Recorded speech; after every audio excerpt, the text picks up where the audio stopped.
Inatake ni Tang Jia si Li Yunxiao ng buong lakas gamit ang makapangyarihang sword intent pero madali lamang itong naiwasan. Kasunod naman nun ay sumugod ito ng walang habas dahilan para mayanig ang buong lugar na kanilang pinaglalabanan. Ngunit sa liksi ni Li Yunxiao ay hindi man lang nagawa ni Tang Jia na makatama kahit na kaunti.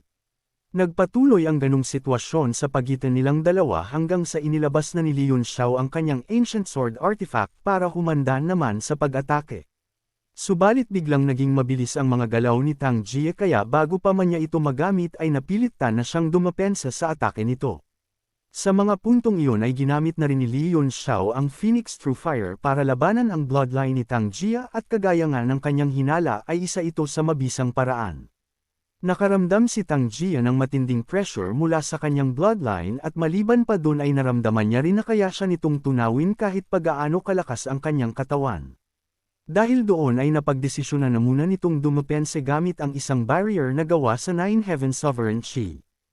Habang nasa loob naman si Tang Jia ay ipinagsisigawan niya na hanggang dito na lang daw ang ating bida dahil kahit ano pa raw ang mga kagamitin nitong mga hindi pangkaraniwang bagay ay malabong manalo ito sa kanya. Napakalaki raw ng kanilang agwat sa cultivation at kung purong lakas lamang ang pag-uusapan ay kayang-kaya niya raw nalabanan kahit pa maging 10 ang bilang ng mga kagaya ni Li Yunxiao. Matapos naman sabihin yun ni Tang Jia ay biglang nahigop pabalik ang Phoenix True Fire pero napalitan ito ng isang malakas na pagbulusok ng Ancient Astral Wind. Takang-taka si Tang Jia sa kung saan ito nagmula ngunit batid niya na kagaya lang din ito ng makapangyarihang apoy na kaya siyang lumunin ng buhay kanina. Maya-maya pa ay lumitaw ang mga mata sa Ancient Astral Wind at pagkatapos nun ay isang dambuhalang halimaw ang nagpakita at akmang sasakmalan si Tang Jia ng buo. Sa bilis naman ng mga pangyayari ay agad na natakot si Tang Jia kaya napatalukbong na lang ito ng mga kamay habang nagmamakaawa. Pero sa hindi inaasahan na pagkakataon ay bigla na lamang nawala ng puwersa ang dambuhalang halimaw at ang malala pa dun ay lumiit ang pangangatawan nito. Halos mamatay sa hiya si Tang Jia habang tinitingnan ang nilalang na labis niyang kinakatakutan samantala si Li Yunxiao naman ay napasukan na ng dugo sa sobrang inis sa ancient crocodile niyang walang silbi. Hindi pa doon natapos ang kalokohan nito dahil bigla na lamang bumagsak ang mga mata nito hanggang sa ito ay makatulog na parang isang bata. Sa sandaling iyon ay napatawa na ng malakas si Tang Jia para asarin si Li Yunxiao ngunit hindi ito nagpaapekto at agad lamang na inilabas ang Imperial Dynasty Bell. Plano niyang gisingin ang hangal na Ancient Crocodile dahil parang wala pa raw itong kaalam-alam sa sitwasyon. Pinatunog niya ng malakas ang Imperial Dynasty Bell at sa sandaling umalangaw ang Tagandong mula rito ay agad din naman na nagising ang hangal na Ancient Crocodile. Matapos nun ay bumalik na ito sa dati nitong anyo at muling tinangkang lamunin ng buhay ang tumatawang si Tang Jia. Ang hangal naman na si Tang Jia ay inakalang ganun pa rin ang mangyayari pero laking gulat niya nang madali lamang na nawasak ng Ancient Crocodile ang kanyang Nine Heaven Sovereign Chi Barrier. Mabuti na lamang na nakaiwas siya sa huling sandali dahil tiyak na napinsala ng husto ang kanyang katawan kung nagkataon na nasakmal nga siya nito. Sa pangyayaring iyon ay natauhan na ulit si Tang Jia at alam niya na hindi sapat ang kanyang lakas para labanan ang dambuhalang halimaw sa kanyang harapan.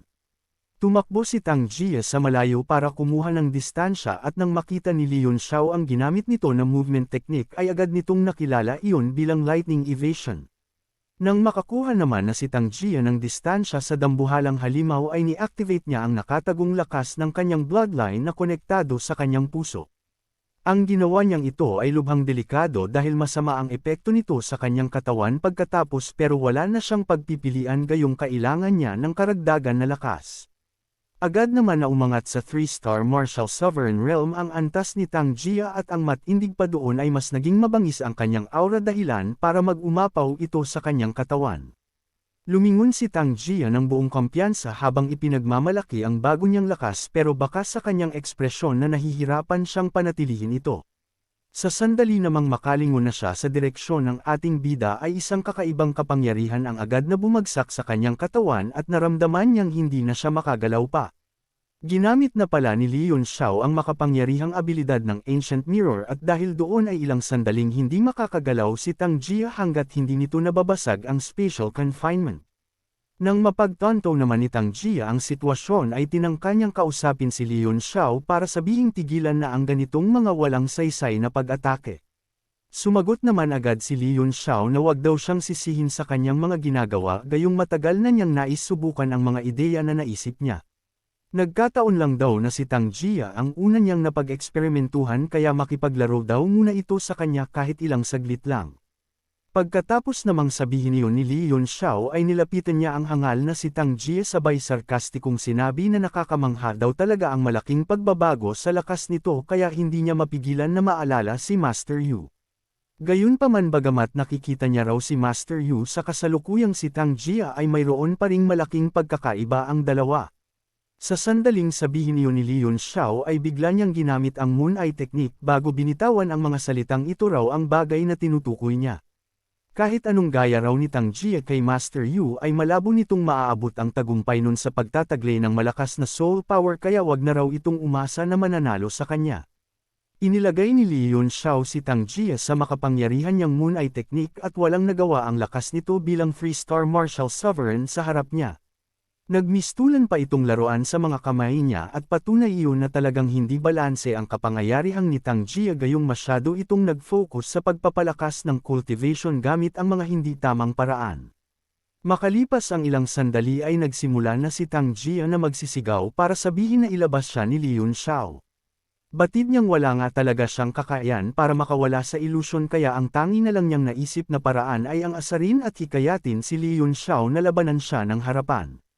Ngunit hindi iyon naging epektibo dahil masyadong mataas ang kapasidad ng utak ni Li Yunxiao at hindi ito basta-basta nagpapadala sa emosyon. Habang ginagawa naman ni Li Yunxiao ang paglalaro kay Tang Jia ay unit-unti niyang tinitingnan ang memorya nito para makakuha ng impormasyon sa plano ni Demon Lord Shang. Nakita naman agad niya ang kailangan pero hindi niya inaasahan na makikita niya ang senaryo kung saan humingi ng tulong si Jiang Rubing kay Tang Jia. Dahil doon ay nakumpirma niyang tama ang kanyang naging hinala at talagang ang balak ni Demon Lord Shang na pasukin ang dungeon ng Red Moon City para iligtas sila Li. Maliban pa doon ay may ilan pa siyang nadiskubre na kababalaghan sa memorya ni Tang Jia pero dahil hindi na sapat ang kanyang soul power para tingnan pa iyon ng mas matagal ay napilitan na siyang tumigil. Sa huli ay minabuti na lang muna niya na isantabi iyon para makapag-focus siya kay Demon Lord Shang na kasalukuyan ng nasa loob ng dungeon. Binitawan niya ang nanghihinang si Tang Jia sabay naglakad palayo upang makapagtungo na siya sa dungeon ng Red Moon City. Sa isip-isip niya ay mataas ang posibilidad na magtagumpay si Demon Lord Shang gayong perpekto nang naayos ang divine artifact nito. Dagdag pa doon ay hindi rin ito mahihirapan na itakas si Jiang Rubing palabas ng Red Moon City kaya malaking problema para sa kanila kung magawa nito ang lahat ng iyon. Nagmadali nang umalis si Li Yunxiao habang si Tang Jia naman ay nagkakaroon pa lang ng malay matapos ang ginawang pagkalkaw sa memorya niya.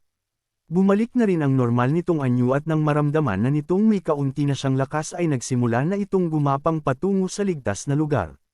Hindi naman niya napigilan na madismaya sa kanyang sarili gayong kahit isa na siyang Freestar Martial Sovereign Realm ay parang walang kwenta pa rin siya sa harap ni Li Yunxiao.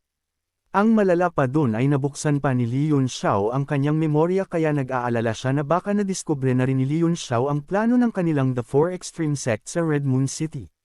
Bumalik ang tagpo sa ating bida na nagmamadaling tumatakbo patungo sa dungeon ng Red Moon City habang iniisip ang sitwasyon nila ni Demon Lord Shang. Marami silang pagkakaparehas maliban sa pagtataglay ng divine artifact at iyon ay dati na silang mga nakatapak sa tugatog ng kapangyarihan. Sa kasalukuyan ay oras na lamang ang hinihintay nila para makabalik sa dati nilang lakas kaya mahirap malaman kung sino ang mas malakas sa kanila.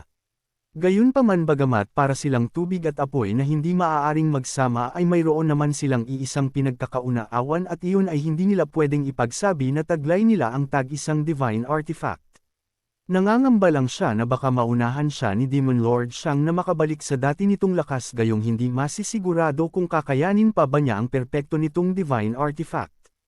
Maya-maya pa ay narating na niya ang dungeon ng Red Moon City at doon ay naramdaman niya agad ang napakalaking barrier na sumasakop sa buong lugar. Sa pagkakaalam naman niya ay nasa pinakailalim na parte nito nagtungo si Demon Lord Shang kaya iyon ang kailangan niyang puntahan. Subalit nang bababa na sana siya ay bigla siyang sinalubong ng mga kadena at pagkatapos nun ay naramdaman niya ang presensya ng isang Martial Sovereign Realm expert na kumo-control nito mula sa ibaba. Dahil sa malaking barrier na humahadlang sa kanyang divine sense ay ngayon lamang niya napansin ang martial sovereign realm expert pero kahit ganun pa man ay nanatili siyang kalmado. Nilinaw niya agad ang kanyang pakay sabay inilantad ang impormasyon patungkol sa isang taong gustong itakas ang dalawang bihag sa loob ng dungeon. Ngunit hindi agad naniwala sa kanya ang hangal na bantay bagkus nagyabang pa ito na simula raw nang naitayo ang dungeon sa Red Moon City ay wala pang nakakatakas dito kahit isa. Matapos naman niyang sabihin iyon ay isang malakas na presensya ang nagparamdam sa kanyang likuran kaya agad niyang tinanong kung sino iyon. Pero imbis na may sumagot sa kanya ay bigla na lamang dumiretso ang naramdaman niyang nilalang sa ating bida na nagsumbong sa kanya at doon pa lamang niya nakumpirma na tama nga ang sinabi nito. Si Demon Lord Shang naman nakakakita pa lamang sa ating bida ay agad na nangamusta gayong hindi niya raw inaasahan na magkikita silang muli matapos ang nangyari sa Songyang City. Mukhang nakatadhana raw talaga silang magtagpo kahit hindi nila gustuhin kaya naman bakit hindi na lang daw na magtulungan silang dalawa. Wala namang naging tugon si Leon Xiao sa mga pinagsasabi nito at tinanong lang niya kung nasaan si Jiang Rubing. Dagdag pa ng ating bida na napakatapang daw talaga ni Demon Lord Shang gayong parang wala itong pakialam sa lakas ng Red Moon City para gumawa ng mga ganong kalokohan.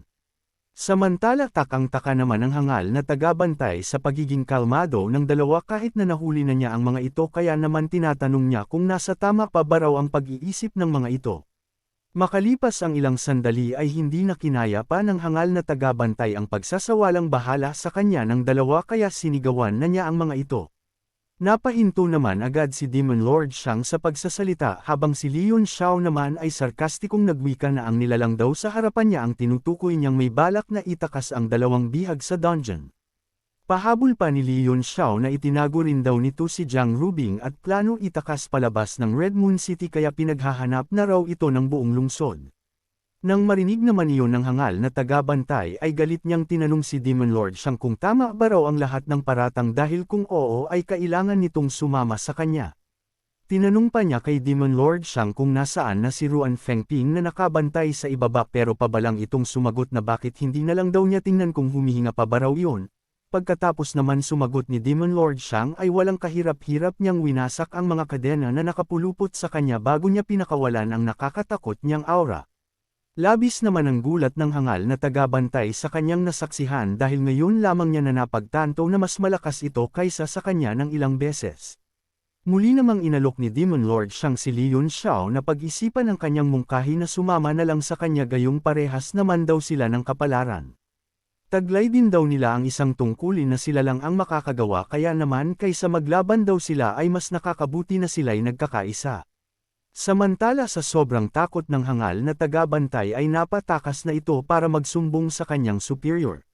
Bigla namang binanggit ni Demon Lord Shang na kung hindi raw papayag ang ating bida ay tanging kamatayan lamang ang naghihintay dito mula sa kanyang mga kamay kaya wag na raw itong magdalawang isip pa. Nanatili namang kalmado si Leon Xiao habang iniisip na mukhang kailangan daw talaga niyang gamitin ang sariling abilidad para asikasuhin si Demon Lord Shang.